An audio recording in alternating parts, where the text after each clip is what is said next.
I'm just going to dive right in. Kyle and I are visiting from Washington, D.C., and it's hard even living in that swamp, keeping track of what's going on. And you blink and you feel like you missed something with this administration. So, Congressman, if you can start by giving us an update on where we are, both with respect to the tariffs and then also the renewal, perhaps, of the Tax Cuts and Jobs Act. Well, do you really need me to can I just talk? Okay. All right. Okay. Fair enough. On the tariff front, we don't get notified before there's an announcement about a tariff that's coming up or what's happening to tariffs. I was just at a forum half an hour ago, and they asked me what this is all about. And I think actually the tariffs, this is all about China more than anything else. And China is the greatest existential threat that we have to the security of the United States. We have way too much of our manufacturing, way too much of our supply chains in China. We don't manufacture enough here in the United States, and that's a security issue. It will affect our security. I'm going to give you a little bit of information. So in World War II, for every carrier that Japan could produce, we could produce 6. Right now, for every large ship that we produce, China can produce 250. And so when I say that to people, oh, what? I said, yeah, because we allowed our manufacturer to go overseas. And so we've got too much of our steel production, too much of our rare earth mineral production, too much of that is right now in China, and not enough is here in the United States. And the only way that you can maintain peace throughout the history of the world is through strength. And we can't produce enough to defend ourselves, and we're really inviting trouble. And so this is really all about China. China has made there's no secret that they have said that they want to be the dominant economic and military power in the world by the year 2049.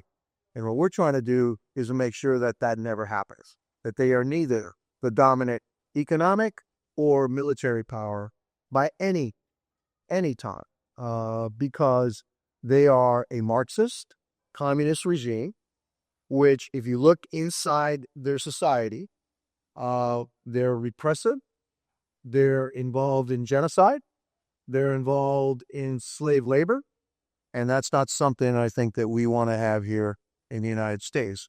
And so I serve on the select committee with a competition between the Communist Chinese Party and the United States. I've learned a lot about that, and I believe that the tariffs are really aimed at China. The tariffs also are trying to reestablish a new norm or a more equitable business relationship between the United States and the rest of the world. For many years, for decades, countries have been charging us tariffs for our stuff, and we haven't been charging tariffs for their stuff. And what happens is, business say, hey, I could go over there, right, and bypass the tariffs, American tariffs, and sell my products overseas if I start producing somewhere else. And so that's why a lot of our manufacturing base also left. And so that's what the tariffs is about. I believe that at the end, we're going to end up with a more equitable system or equitable trading relationship with most of our partners, and that we're going to be in a little tussle with in China. And I think that that's actually the ultimate goal. So before we talk about taxes, Kyle, why don't I go over to you for a second? So one of the additional aims of President Trump is to bring manufacturing back to the United States. If you can speak for a few minutes, Kyle, about how successful you think the tariffs will be at doing that. And then related to that, there are some folks that have been saying that, well, perhaps another solution to try to bring manufacturing back would be to just give manufacturing corporations a special tax rate. Want to get your opinion on that? Yeah. So I think the Trump administration has, two types of policies in mind for bringing manufacturing back to the United States. One you could call a carrot, which is a special lower tax rate or special tax provisions for businesses that manufacture in the United States. And the second is the stick, which is the tariff regime. I'll give you a couple thoughts on that. One is that I think just from an economist's perspective, it's not clear how successful tariffs by themselves will be in bringing manufacturing back to the United States. I know it's one of Trump's top goals, but one thing to consider when it comes to tariffs and manufacturing is, in order to make it more attractive to manufacture in the United States, you have to bring the cost of doing that down in the U.S. The issue with broad-based tariffs in this regard is that tariffs apply both to consumer goods, but also to inputs into the production process. So a manufacturer is going to turn raw materials into manufactured goods. They're going to use capital products to do that in the United States. But if tariffs apply to those inputs or apply to capital goods, you actually can raise the cost of producing those goods in the United States. So that's a challenge with tariffs. The second point I'll make is that this doesn't mean that policy can't increase manufacturing in the United States. I think one way that the Trump administration and Congress could encourage more manufacturing is through changes to the tax code. And we'll get into tax, but one provision that Trump has talked about is a special lower tax rate or special provisions for manufacturing in the United States. Now, this actually is pretty convenient that lawmakers are looking at extending the TCJA, because there's one provision in particular that was passed in 2017 that could be expanded to encourage manufacturing, which would be 100% bonus depreciation, allowing businesses to fully deduct the cost of new investments located in the United States. Now, in 2017, that was limited to just what we'd call short-lived assets, equipment, machinery. But it can be also expanded to structures, actual factories themselves in the United States. And that would bring down the cost of manufacturing in the U.S. And then the last point I'd make, too, is that I think there's been a lot of discussion about the trade balance between the United States and the rest of the world. And I know that there's concern specifically with our trade relationship with China in particular, but leaving that aside for 1 second, I think lawmakers should pay less attention to the overall balance of trade between the U.S. and the rest of the world, because that just reflects the balance between saving and investment in the U.S. And in fact, if we pass a lot of Trump's tax cuts that encourage investment in the U.S., our trade deficit should rise, not fall. So we shouldn't be too concerned about that. But if we are concerned about trade with China in particular, policy should be laser focused on that, not necessarily our overall trade balance. So you started talking about taxes, so let's go there. So the Trump tax cuts, or the Tax Cuts and Jobs Act, if you will, is set to expire this year. Many provisions of it have started sunsetting already. Congressman, what elements of the Tax Cuts and Jobs Act are most important to perhaps individuals and small business owners to try to renew or extend? I think we're going to try to renew most, if not all of them. And if not, we're going to be saddled with the largest tax increase in American history. And so reconciliation is really laser focused on that. That's our number one issue. Maybe we'll add, that I think he talked about 15% quarter tax rate if anything is manufactured in the United States. We're looking at that. There's other aspects of what he wants to do. The no tax on tips, no tax on Social Security.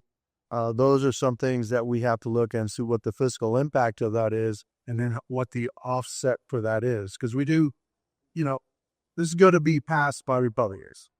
No Democrats going to vote these. All right. So reconciliation, that's it. This is a sledgehammer approach. The Democrats, when they pass theirs, no Republicans pass any reconciliation. No Republican is going to vote for it. And so reconciliation is a way to get around the 60 vote threshold that you need in order to have closure. Closure is in the Senate. And so in order to stop debate in the Senate, you need 60 votes. And then that stops the debate. And therefore, then you can put the item on the floor, and then it's simple majority that passes. But people don't understand, what is a 60 vote threshold? It's really to beat the filibuster. The filibuster is 60 votes. You have closure. Right? It's kind of like Mr. Smith goes to Washington. Okay? Except In this case, it's not just one person standing up there and saying no. It's actually could be at least, well, you need 7 Democrats to side with the Republicans to have closure in the Senate. Highly unlikely on reconciliation. The main things we're going to try to pass with reconciliation are we're going to pass the extended tax, cut and Jobs Act of 2017. There may be additional provisions that we add to that. We will also increase defense spending, and we will increase spending for homeland security. A lot of things are going to be cut, but some of the things that we're not going to cut. We're not going to cut Social Security. We're not going to cut Medicare. We're not going to cut Medicaid. Now, will we add some work provisions to Medicaid? Yeah, or will. Okay, so if you're able-bodied person, 18 to 54, that can work or should be able to work, then yeah, you need to work. Okay, but the benefits are going to remain the same. Medicare is going to remain the same. Social Security is going to remain. In fact, what the president's trying to do, he's trying to eliminate any taxes on your Social Security benefits, which again, we need to find an offset to that. There is a lot of waste in the federal government. We are a bloated bureaucracy. We have sent money to people that don't exist, and so those things have to be cut out. And there will be cuts on some other programs, but the president has been very, very clear that there will be no cuts to Medicare, Medicaid, or Social Security, which is a big talking point of the opposition that we're somehow attacking that. That's a non-starter for us. So this is the Economic Club of Miami. There are a lot of financially savvy folks that are in the audience here, and they know that at some point, who knows when that's going to be, the bond market will not continue to go on, and being okay with the level of debt that there is in this country. My question to you, Kyle, is there a way perhaps for the lawmakers to extend the Tax Cuts and Jobs Act to make it a way to have it be so pro-growth and include so many of the positive provisions and not increase the deficit, the debt? Yeah, so some budget math maybe to set this up here is that the starting point, which is extending all of the provisions of the Tax Cuts and Jobs Act, costs roughly $4.6 trillion over the next 10 years. So that's the increase in borrowing that the federal government would have to do in order to keep all the current policy provisions permanent in going forward indefinitely. Add to that the additional asks from the president, including no income tax on Social Security, no tax on tips, no tax on overtime, additional tax cuts for manufacturers. That pushes the cost north of $5.5 trillion over a decade. So we're talking for a very large increase in debt and deficits if there were no offsets. Now, fortunately, both the House and the Senate have put forth reconciliation frameworks that do call for some offsets, and it's good that we're looking at it. Now, I'm more impressed with the House side of things than the Senate side. The Senate has actually made room for about $5.8 trillion in additional borrowing, which I think is too much. The House is aiming for 2.8, which is a much better number. So it is possible to hit those numbers both with tax provisions that you can change to offset that, but also with spending reductions. Congressman talked about some of the spending reductions. Some of the tax provisions that they could scale back or change could also reduce the cost. This could include looking at tax expenditures that exist. So these are either credits or deductions or exclusions that exist in the income tax that reduce people's tax liability, but that are just economically equivalent to spending. Those could be looked at. Additional changes to itemized deductions. So the Tax Cuts and Jobs Act, I think, did a great job in scaling back many of the large itemized deductions, such as the state and local tax deduction. Lawmakers could take another look at that. So there are lots of different options that they can reduce the cost. And at the same time, they can also produce the growth that the president wants. So a lot of the provisions that cost a lot of money don't necessarily produce growth, but that's that's good because there are other provisions that don't cost very much that do produce a lot of growth. So I talked about 100% bonus depreciation. Extending that by itself, according to the Congressional Budget Office, would produce more economic output than extending the entire individual provisions of the Tax Cuts and Jobs Act at about 1/10 of the cost. So we're talking about a small provision that could do a lot. So that's where the focus should be for economic growth. Now, one caveat I'll put out there, or just a limitation here, is that regardless of how much growth we end up getting from the tax cuts, it's not going to be enough to produce what we would call dynamic feedback to offset the entire cost of the extending the Tax Cuts and Jobs Act. So regardless of whose analysis you look at, whether it's the official scorekeepers, the Joint Committee on Taxation, or the Congressional Budget Office, or any outside groups, they all say that extending the tax cuts would produce economic growth, but that growth would only offset about 5 or 10% of the initial cost of the tax cut. So it's great that the House in particular is looking at real offsets, because we definitely need them in order to limit the costs. One of the items you just mentioned briefly, I actually wanted to dive in a little bit deeper on, and perhaps this question can go to you, Congressman, and that's the SALT, or the state and local tax deduction. There are lawmakers on both sides of the aisle, Franco, who have been speaking up saying perhaps that cap should be raised. Where do you stand on the SALT cap?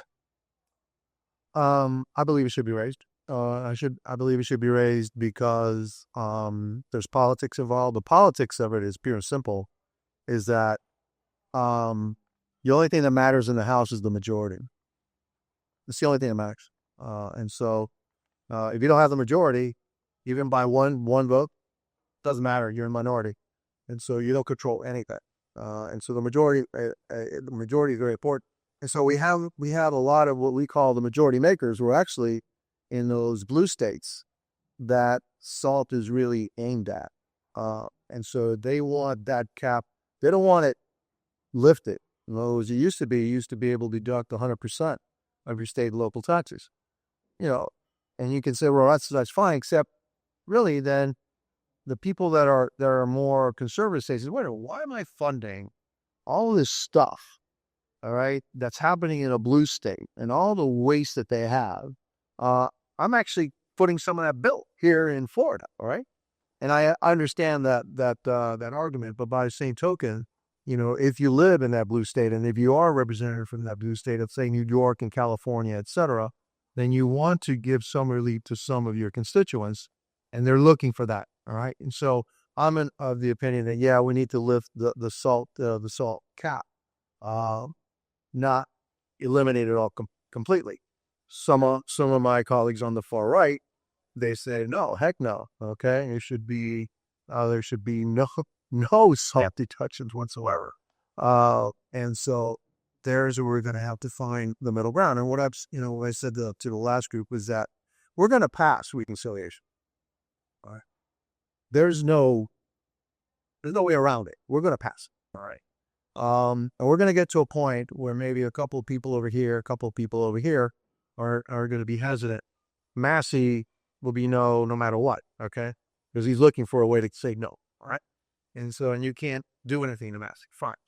But everybody else, they'll get called. Hey, come here. Why don't you go to the White House? Okay. And, okay. You need the buckets. Okay. And yes, sir. Can I have another? And so that's what I think the reality is going to be, that we're going to end up in a place where we will pass reconciliation. We will extend the provisions.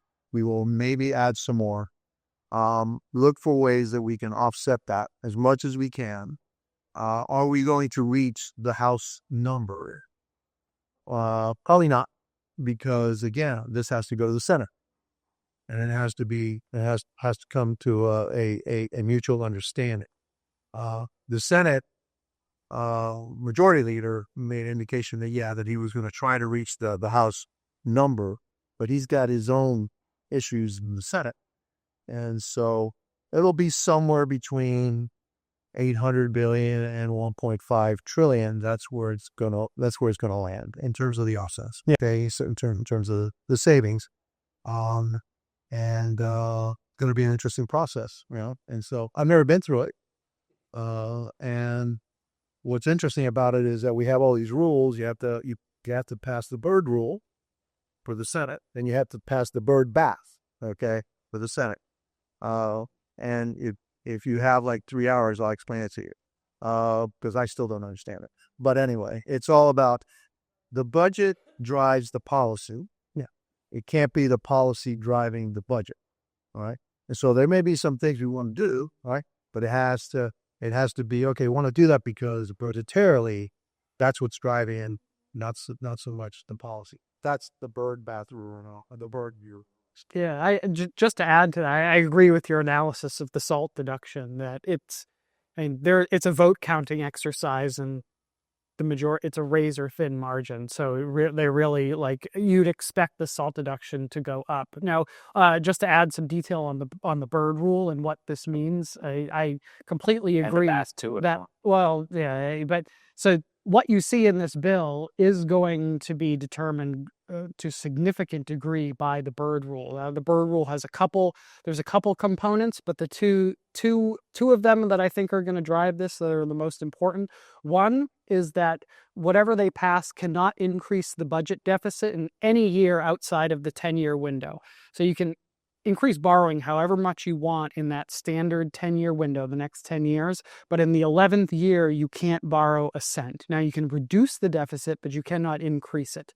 So this is why the original Tax Cuts and Jobs Act was made temporary, because the individual provisions were a net cut, while the corporate provisions were not. So the individual provisions had to be cut off in the eighth year. So that's going to determine some of the structure of this. Another thing that's going to determine the structure of this, and it's actually good to bring this up, is that what the Byrd rule says, you cannot touch Social Security. So when Trump says he's not going to touch Social Security, in this context, he cannot. You can't touch the trust fund. You can't touch things that impact the trust fund. This includes the taxation of Social Security benefits. So there are ways around this and with clever policy making, but the policy can't literally cut taxes on Social Security because most of that money goes into the Social Security Trust Fund. So when you're a retiree, you earn your Social Security benefits, you pay income tax above a certain threshold on half those benefits, that money goes into the trust fund. Now, you could design a policy that gives you an equivalent tax cut that comes out of the general fund, but then, so that's a possibility. But again, that's going to be determined by the Byrd rule. So I have one more question for each of you, then we'll open it up to Q&A. Kyle, let's stick with you for 1 second. You've spoken a lot, or you've written a lot about both the earned income tax credit and the child tax credit. Can you talk a little bit about where those might fit in all of this and maybe differentiate the two for folks in the audience? Yeah. So in the under current law, there are generally two tax credits that the federal government provides for households with children. So the earned income tax credit is a low-income wage subsidy, effectively, that works through the income tax. So if you're a low-income earner, the EITC will match your wages at a certain percent up to a maximum. And then once you earn too much, it will start phasing out. The idea behind that is to increase labor supply while also reducing poverty among households. Now, it goes to households both with children and without children, but the benefit for households without children is very, very small. Then we have this other credit called the child tax credit, and this is a credit for households with children, $2,000 per child. Now, the reason they're good to talk together is because they have very similar structure. This child tax credit phases in for low-income households, 15 cents per dollar you earn up to that $2,000. Then you get $2,000 until you earn around $200,000, $400,000 for a married couple filing jointly. Then it phases out. The CTC, in particular, was expanded in the Tax Cuts and Jobs Act. It went from $1,000 to $2,000. The refundable portion was increased from $1,000 to roughly $1,400. It's since increased due to inflation to $1,700. And I think one of the, and correct me if I'm wrong, I think the child tax credit is going to be a big issue, I think on the Senate side more than the House side, where we've seen senators who'd like to expand the child tax credit as a way to provide additional money to households with children. Now, this, again, is another cost tacked on to the $4.6 trillion that would need to be offset in order to limit the cost. But I do think that you're going to see similar dynamics on the Senate side with respect to that policy. Last question over to you, Congressman, before we open it up. I'd love for you to talk about small businesses. So in particular, there's some small business owners here in the crowd, elements of both the tariff negotiation and the tax cuts that perhaps are priorities for you as you think about small business owners in your district. Well, small business is the backbone of America, and so we have to do what we can to incentivize and not punish small businesses. And so part of reconciliation too will be regulatory reform. We've got way too many regulations that are impacting not only big businesses but small businesses also. So we need to free and liberate small businesses from this overregulation that we have. And so, I heard somewhere that I think we have something like $3 trillion worth of regulations. And so one good thing that the president has said that if you want, anytime that the bureaucracy wants to add a new rule, they have to get rid of 10. And so one of the big beasts that I have about the bureaucracy is that Congress has delegated way too much authority to the administration to promulgate rules that sometimes had nothing to do with the original law. Or when we passed the Clean Air Act back in the 70s or something, it never said there that we wanted to outlaw gas stoves. And yet, they were using that provision to outlaw gas stoves. All right, I think that's what we're taking things way too far, and we need to rein that in. And so I think you're going to see a lot of regulatory reform in the reconciliation, because it will have budgetary impact. So regulatory reform. So that's one way we're going to help small business. And the other question was? That was it. What's that? Well, as if in small business as it relates to tariffs and taxes. Yeah. Again, I'm not privy to what the president is doing with tariffs. I kind of see where he's going, but what's the end game? I believe the end game is the negotiating court to establish a more stable or a fairer,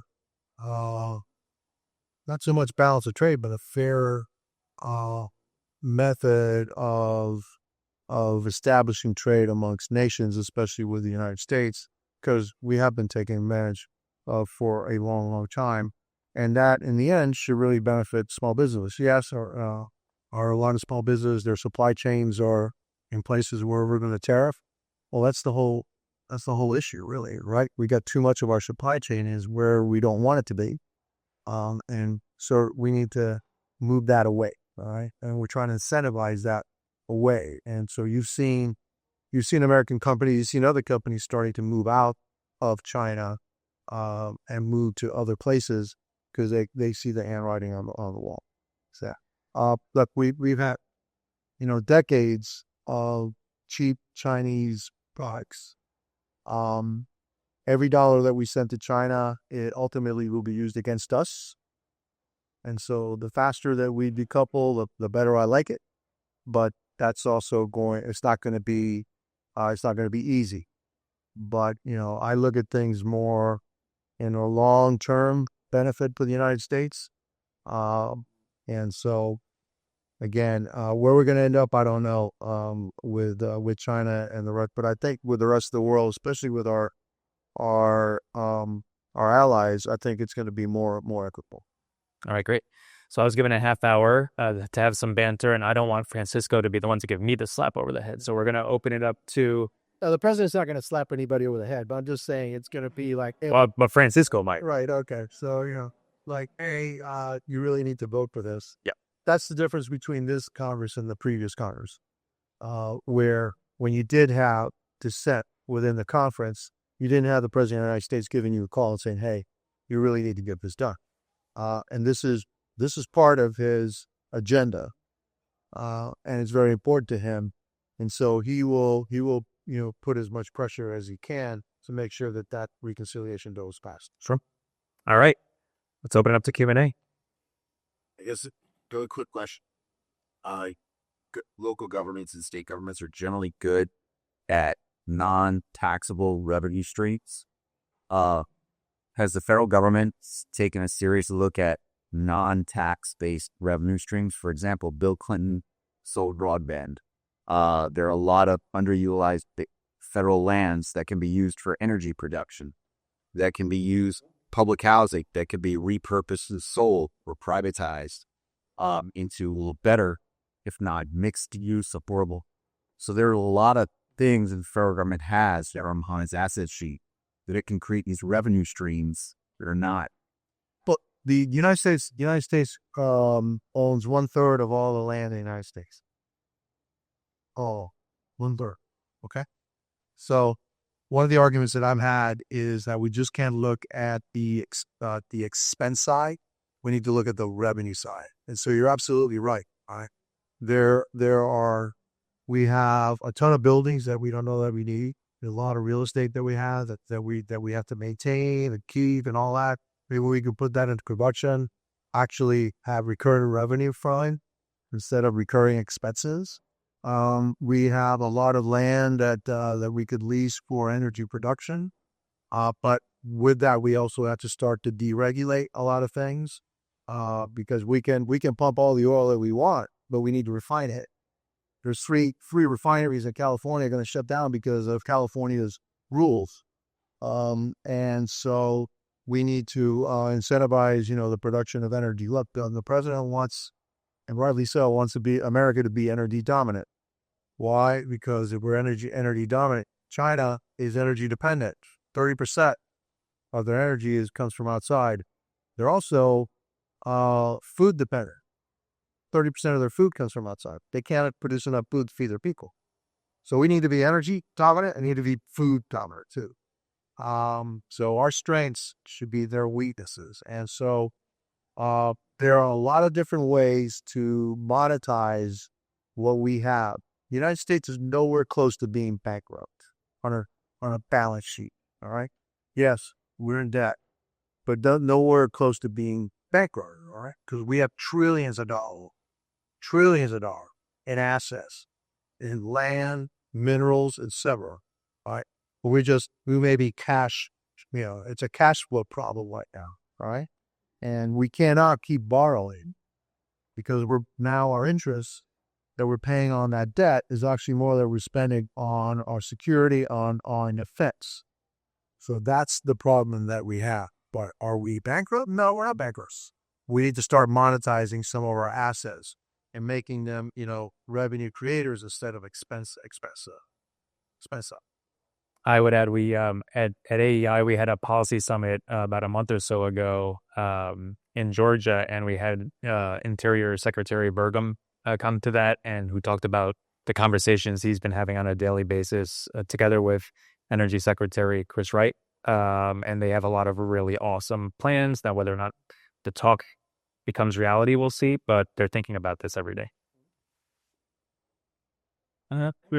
You made a reference to try to take back some of the overreach of executive power in terms of regulations. But what about with respect to tariffs? The Constitution, of course, gives Congress that authority, except in, I think, a national security emergency. What's your thought about bringing some of that power back to Congress to avoid some of the chaos right now? I have no problem in Congress doing its constitutional duty, and so I think an emergency was declared. Okay, this is some kind of emergency, and so we need to look at the emergency powers that we get to this president and any president, to be honest. And so yeah, I think that what tariffs are about, it's supposed to be our deal. And maybe, the executive branch, should look to Congress to see, how to implement this. It's an interesting conversation. Are we up to that? We'll see. At this point, I think we're going to let things, kind of play out, and see how it goes. But at the end of the day, I do believe the executive branch has been given way too much authority. Yeah. It's typical though, right? When it's your president, right? Then you're going to take it back, right? And so, yeah, maybe when it is your president, that's when you should take it back. All right. Or take it back. Yeah, because you look at the administrative, but I think also that the fault lies with Congress. When you write a bill that's kind of fuzzy, right? And it gives, you can, the Biden administration was able to provide or to run the southern border under the same law that the Trump administration was running. Right? There's way too much wiggle room there. We've reduced illegal crossings in the southern border by 95%. Nothing to do with money. It's all to do with policy. That means in that law, way too much room. And so I think we give way too much wiggle room to the administrative branch, and I think we give way too much rulemaking authority to the to the administrative branch. A lot of that rulemaking has to come back to us. We're the elected officials. They're not. All right. We're the representatives. They're not. And we've seen how that can be abused, and it's been abused by both sides. And there are different ways they could structure a bill that changes that executive power with respect to tariffs. So the way it's set up now, many of that authority was given over the last century. And the way it works is the president declares some sort of emergency. Congress has the choice at a point to step in and say, well, we don't agree with this, and vote affirmatively to stop it. And you could easily change it to make that vote mandatory, right? So the president still has the authority to investigate and to declare an emergency, but say in 60 or 90 days, Congress has to vote to approve or disapprove. Yeah, but then you'd have to change the law. Yes. Which at this point, he would veto. Yeah. All right. And then you'd have the 2/3 threshold, right? Which is high and likely that you're going to be able to pass that. All right. So we've gotten ourselves into this pickle ourselves. Yeah. All right. And we didn't see far enough ahead to say, wait a minute, no. So I'll grant you this, but you're going to come back to us. Yeah. And that's exactly what we need to do also with rulemaking. Okay, make the rule, but you got to come back to us and we have to approve that. All right. That's not what happens. We give them the right to promulgate the rule, and then off they go. All right. And so we need to stop. We really do, because it's getting out. Right. I was just curious, depending on which index you looked at, container ship is down into the Port of LA or down 40 to 60%. So the big boy, Walmart, Home Depot, etc., they have the balance sheets to front load. They've anticipated this, and they're talking the administration. The irony is, I know President Trump would like the hell of small businesses. My concern here is they've got about 90 days. They haven't been able to front load inventory.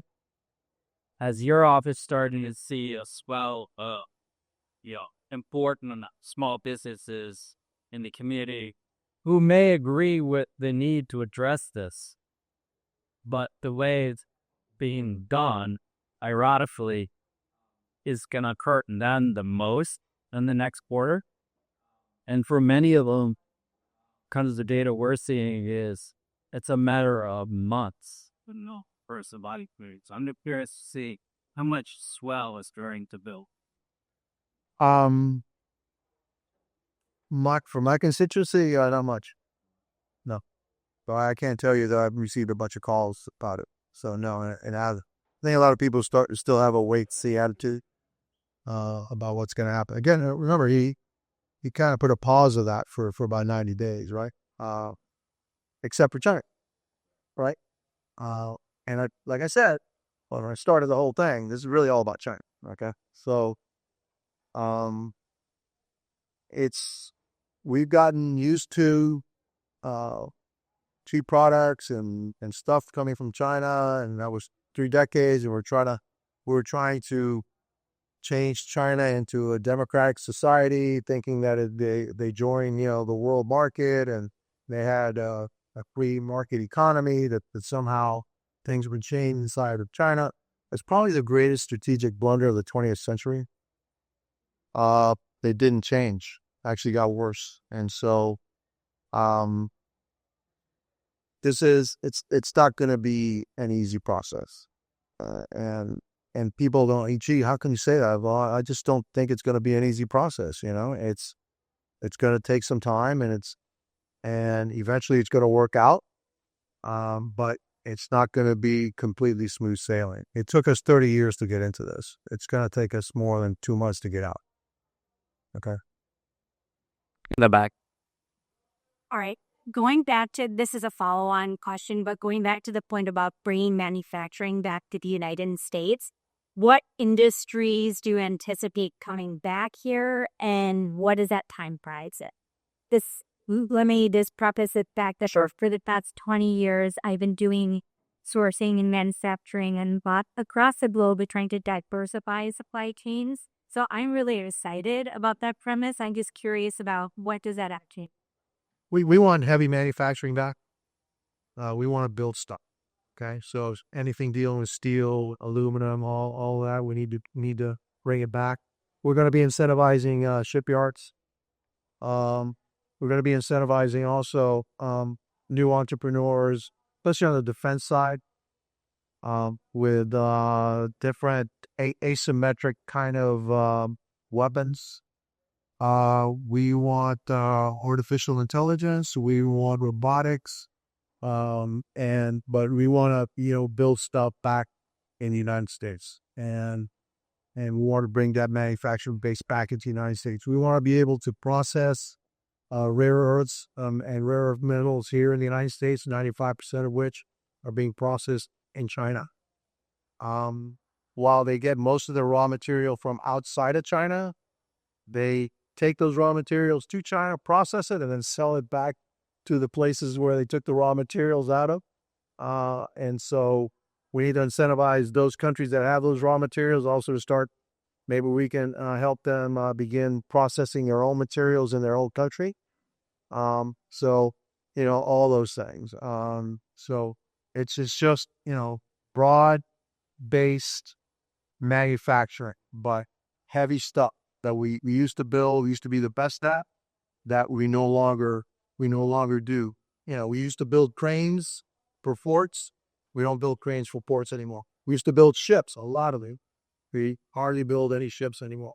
All the cruise ships that you see now, none of them were built in the United States. Very few of the ships that are transporting cargo, unless they're Jones Act ships, they weren't built in the United States. And so that's the kind of stuff that we really are looking for. Manufacture. The Ukrainian war has taught us that also our defense industrial base is lacking. We're running through 155 millimeter shells. We're running through Stinger missiles. I mean, all those kinds of things. We need to bring back to the United States, and we need to bring back more a higher capacity for it. Can we build it in the United States? Yeah, we do, but we don't build it to the amount that we need to build. Congressman, when you speak about bringing back heavy manufacturing to the United States in shipbuilding, steelmaking, all of these things, you're basically talking about an industrial policy for the United States, which we historically haven't had. And when the Biden administration put out one for chips, right, the CHIP Act that got passed by bipartisan in support, we keep reading that it's going to be attacked and dismembered. So how do you square this? The CHIPS Act, I think there's some good aspects of the CHIPS Act that we need to keep. There's other aspects of the CHIPS Act that maybe had nothing to do with chips. Like the Inflation Reduction Act had nothing to do with reducing inflation. It had to do more with the with a green energy, push, which is, in my estimation, was insane. Why? I'll tell you why it's insane. I understand that. For example, like you had some very thoughtful people, Department of Commerce, in the Biden administration, actively trying to spur on chip manufacturing in the United States. And it wasn't easily done. Intel hasn't done it very well. They've had a lot of issues. We haven't really built chips in this country in the last 40 years, maybe 60 years even, in any massive numbers. You're talking about a giant project that will require a lot of administrative heft, which so far we have not seen to the current administration. We need to start producing chips either here or near shore. And I'll tell you why. 80% of the chips in the world are built in where is it? Taiwan. Thank you very much. Okay. And so what Xi Jinping gave a timetable for the PLA to be able to invade Taiwan. You know what that timetable was? I believe it's in 2 years. Yeah, 2027. All right. And so that's the reason why Taiwan is so important. Now we have seen that they are investing billions of dollars in the United States to build plants, to build chips in the United States. And so we need to do that as quickly as we can. And I think this administration understands that. It's vital to our national security that we start building chips either here in the United States or in friendly countries. And yeah, Taiwan is friendly right now, but Taiwan is pretty vulnerable. So again, that's another vulnerability that we have to our supply chain. And everything runs on chips. Everything. Your toaster runs on chips. So, Zach, speaking further of the other regulatory side of things, and this kind of goes into the CHIPS Act as well. Part of the reason the CHIPS Act is regulatory overregulation, but you can't prove anything, so it's hard to build anything. So, speaking of that, how would you see the administration about helping to deregulate it for the legislative process as in more direct and administrative state, and the administrators over department heads doing it, or letting the Chevron doctrine help pull things back? What do you see? I think a lot of it is going to be all three. I don't think a lot of it is going to be inside the administration itself as they start promulgating new rules that eliminate old rule and make it easier to get permits and all that. That it's going to be a lot easier for the administration to do that than for us to legislate it. And then there are going to be corporations that are going to be using, the Chevron ruling. And if you don't know what that was, that there was a precedent that the Supreme Court way back, I don't know, 30, 40 years ago, stated that if a law wasn't clear, then they were going to defer to the interpretation of the administration as to the implementation of that law. All right. And so everything was always deferential to the administration. The Chevron ruling ruled opposite, that the administration has to prove its point, and then you also, and there would be on an equal footing, that the administration wouldn't have this advantage. That was probably the most consequential decision that the Supreme Court has last year.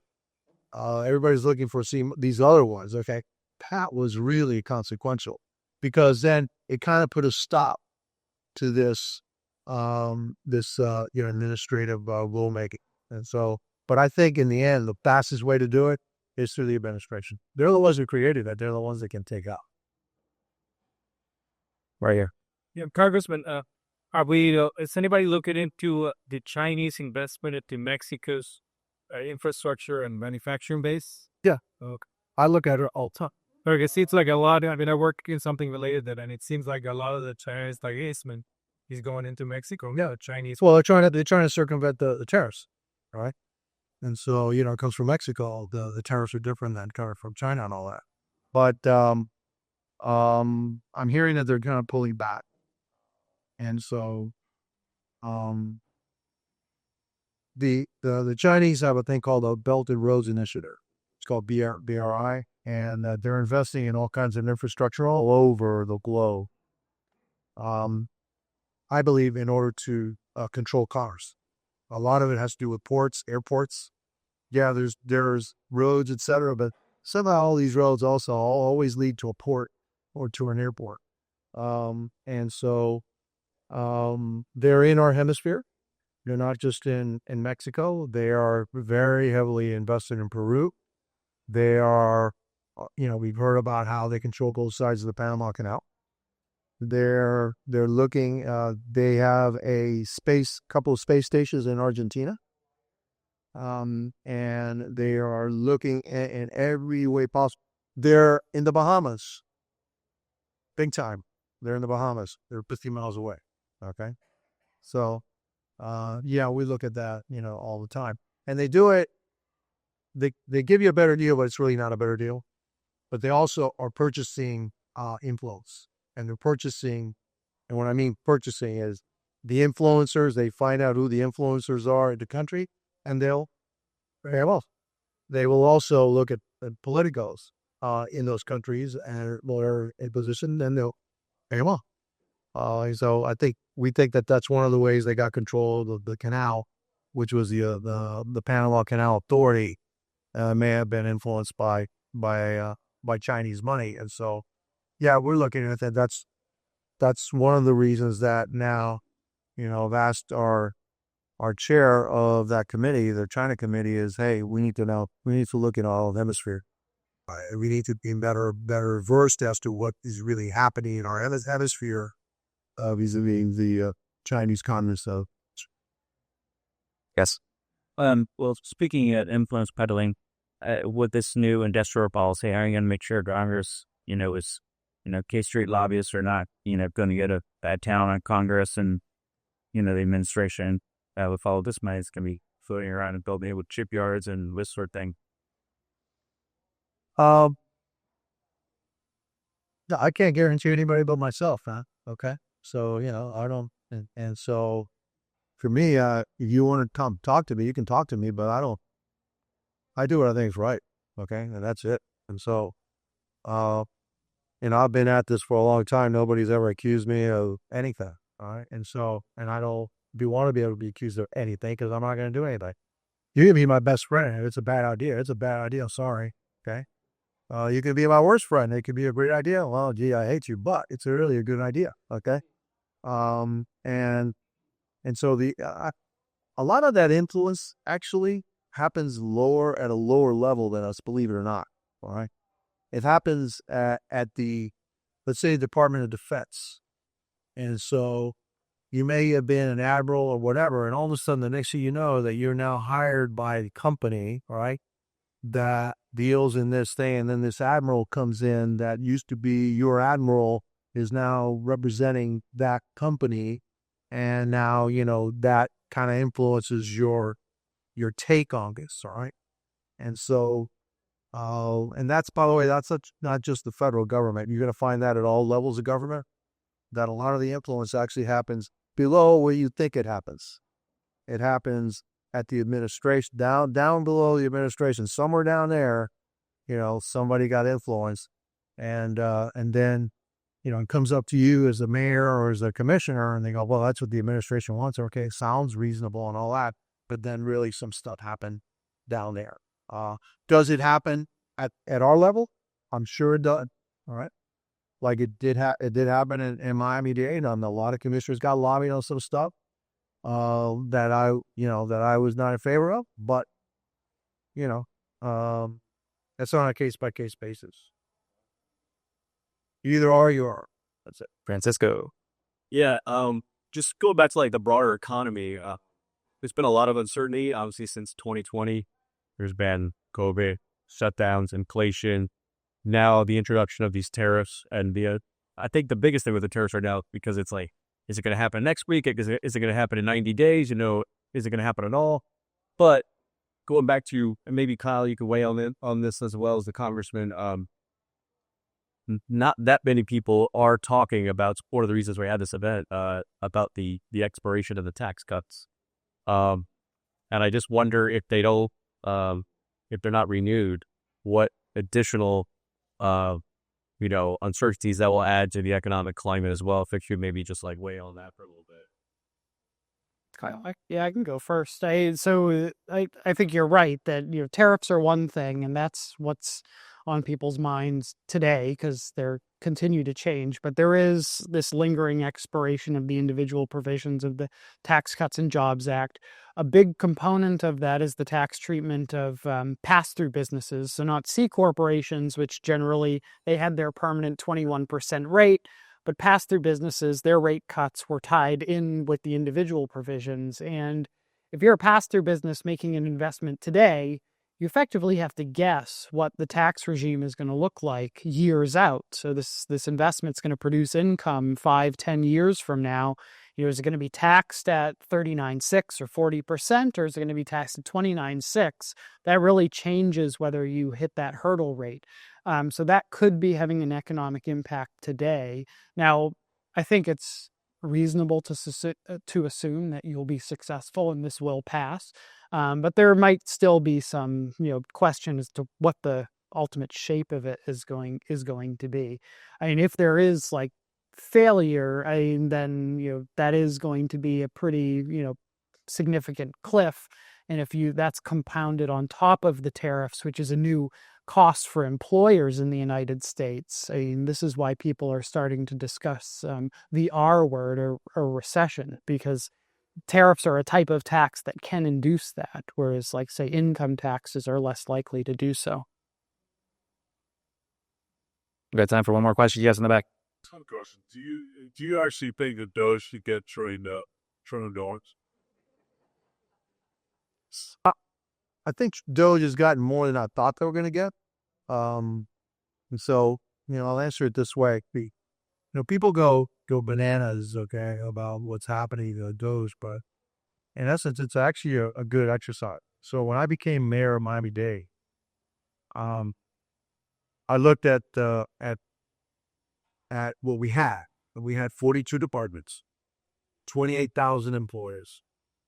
And what did I do? I said, okay, seems to me that some of these departments are duplicative in nature. We're doing the same thing. So can we start to combine these things? And then, how many departments do we actually need?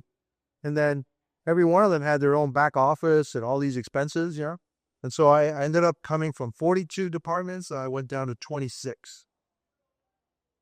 And then we went from having 28,000 employees down to about 25,000. And then I got some concessions from the unions, and I cut my own salary by 50%.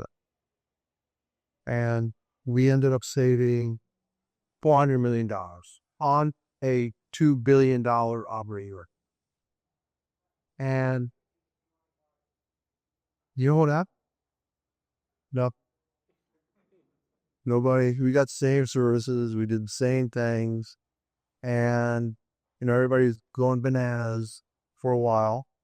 And I said, this is going to work out. And it worked out. Okay. Same number of police and fire, public safety was kept. Your garbage was picked up on time. Your bulky waste was picked up at the same schedule. We funded just about everything to the same level, but we saved $400 million. And we were able to reduce taxes with that. And so the federal government hasn't had that kind of an exercise. I don't know when. It needs that exercise. Because all bureaucracies, what they want to do is they want to grow. As the fire chief, I wanted to have, I thought, hey, fire department is the most important thing in local government, is the fire department. Because I was a fire chief, okay? And so it's important, okay? Well, maybe it's debatable whether it's the most important, okay? And so all bureaucracy want to grow. So, gee, I'd love to have another station over there. I'd love to have another station over there. And I really need another station over there. And then the next fire chief, I'm sure, would say, gee, I'd like to put another station over there. And so all bureaucracies have this tendency to grow. And every once in a while, you got to take a look at what you got. And you say, what are we doing? And do we need everything that we have? And can we do it a different way? So I'll give you another example. As a fire chief, I used to have 27 fire trucks, engines and ladders. I had 10 rescue trucks. So I look, hey, our calls. What's the call by? Oh, we have 100,000 calls a year. All right. Well, how are they broken up? Oh, 70,000 are EMS calls. 27 fire trucks, 10 EMS trucks. Okay. And so, gee, maybe we got this thing distributed a little, the long way. And so at the end, I took 9 fire trucks out of service and I put 10 new EMS trucks in service. We got better service for the bulk of the runs that we had. We were able to save at the time $3 million, which is a lot of money back then, right? And we also were able to reduce the force by 10%. And we actually provided better service. And I did it with the help of the union because we worked together. So if you look at Doge that way, Doge is looking at things from a different perspective. And so the problem that I have with Doge is that, the way it should have been done is that you have an appointed agency head, which is supposed to be your person. You should have had Doge working with that agency head. And as they discovered things, go to the agency head and say, hey, is that superfluous or is that something which is something we need to do? Instead of saying, hey, we need to cut that, and that. Whoa, wait a minute. Hey, we actually need to do that. All right. That's the problem that I have with Doge. They save money? Will they save money? Yeah, they'll save money. They claim to be saving $4 billion a day. We did find that there were some checks cut to people that weren't alive. We also found that their Social Security numbers attached to people that are 300 years old that are somehow here working in the United States. Okay, and so yeah, there is a benefit to Doge. That's an exercise that the federal government needs to do more often to start to streamline, and get rid of the waste. And we do have fraud and we do have abuse in the federal government, billions of dollars. Yeah. Perfect? No. It's a pretty optimistic, positive note to end on. If you can all join me in thanking Carlos and Kyle, right? And I would just say really quickly, there are a number, of course, members of the Economic Club of Miami here. It's an ecom event. There are also a number of American Enterprise Institute members here as well. If you're only a member of one and not the other, you should be both. And so if you're not a member of the Economic Club of Miami, talk to Francisco. If you're not a member of AEI, I'd be happy to talk to you. Those of you, if I can for 30 seconds, less familiar with AEI, public policy think tank filled with a lot of Kyles in D.C. who are smarty pants, and meet with lawmakers and their staff every single day to educate them on policies that we should be passing in a free enterprise, free market, free people sort of bent. And so if that sounds like a tribe you'd be interested in joining, you can talk to me. So anyway, thank you again, Carlos. Thank you, Kyle.